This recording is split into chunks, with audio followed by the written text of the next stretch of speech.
Mr. President, nung mga nakaraang briefings po natin sa mga departments, nagkaroon po ako ng pagkakataon na i-discuss yung dynamics po ng ating 2026 budget.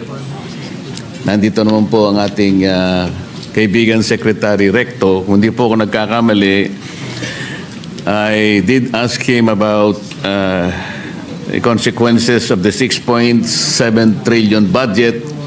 Sir President, ang sabi sa atin ni Secretary Recto at the time, this amount will represent something like 22% of our GDP by 2026.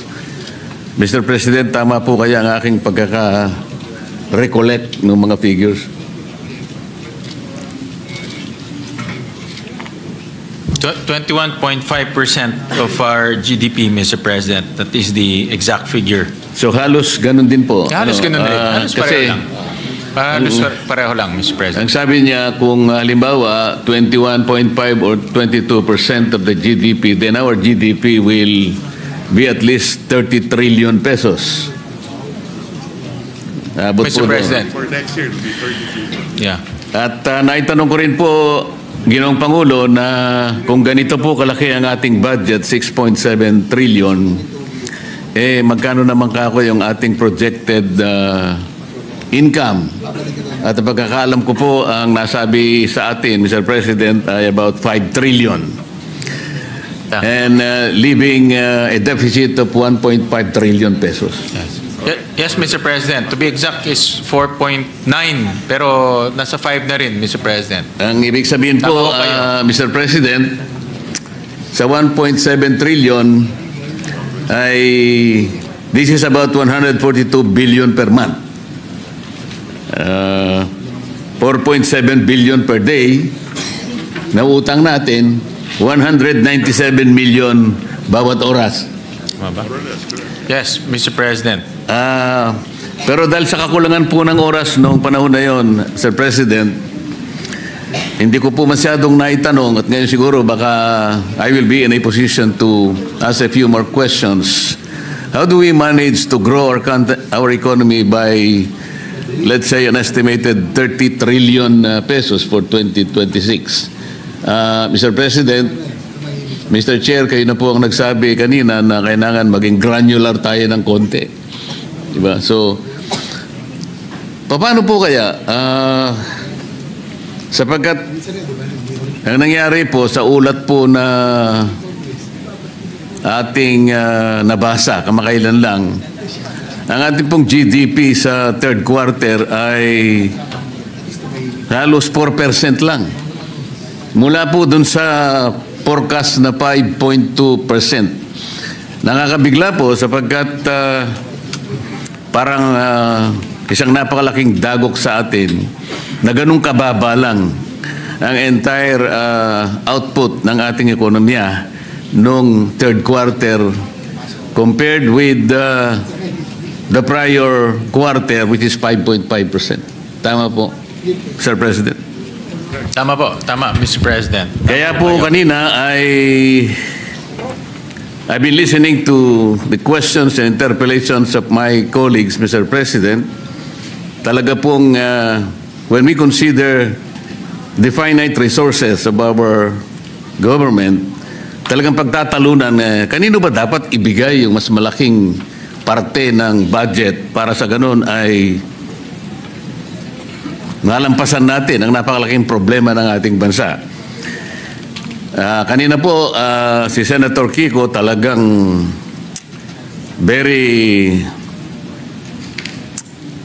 strongly ina-advocate niya talaga kung kinakailangan na bigyan po natin ng mas malaking budget ang agriculture. Tama naman po yun. Ngunit kung ang lahat po ng departamento ay ganoon ang kanilang gagawin at kukunti naman po yung ating budget, paano kaya yun, Mr. President? Sa business policy po kasi, meron silang tinatawag na Pareto Principle, otherwise known as Pareto Optimality.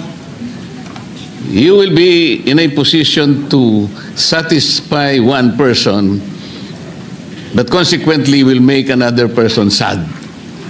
Ibig sabihin, pag dinagdagan mo yung agriculture, meron kang babawasan, baka mabawasan yung isa. Paano niyo po babalansihin yun? But, Mr. President, napaka-hirap at komplikadong pagbabalansi ho talaga. Tama ho kayo, Mr. President. Kasi kung titignan ho natin in Tier 2, parang sa dami hong pangangailangan po ng ating pamalaan ay talagang iilan lang po ang nabibigyan ng allocation. So talagang pina-prioritize po, may plano po, inumpisahan ho natin sa Philippine Development Plan, and then from the Philippine Development Plan, ito po ay ibinababa na sa iba't ibang mga ahensya. So ano ho to, talagang dapat ho natin planuhin mabuti strategically kung ano po yung mga dapat nating unahin na i-address bilang isang bansa, at the same time ano po yung mga bagay na kailangan natin para lalong lumaki ang ating ekonomiya. Mr. President, they say that the devil is in the details. Naitanong ko po kay Secretary Recto nung panahon na nagbi-briefing pa yung kanyang departamento. So para ma-achieve natin more or less ang 30 trillion output ng ating economy, he suggested that we should grow as fast as we can. As a matter of fact, I recall he said, maybe we should grow at 7.5%. Mr. President, na-recall ko po kaya ng tama yun.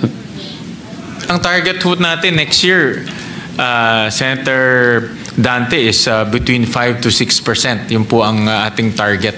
Yun nga po, kaya ako'y nalulungkot. Narinig ko ngayon sapagkat yung 30 trillion pesos para trillion pesos para po yun ay ma-achieve natin, kailangan natin talagang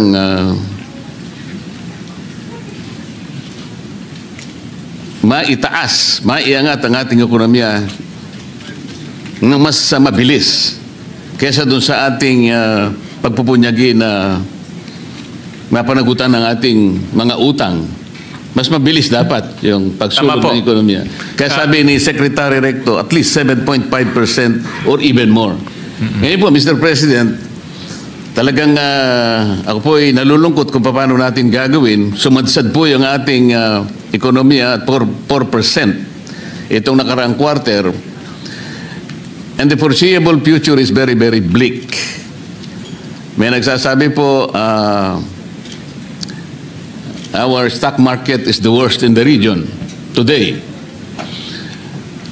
Our currency is the worst in the region. And then may nagsasabi pa po, foreign direct investment dropped by more than 40%.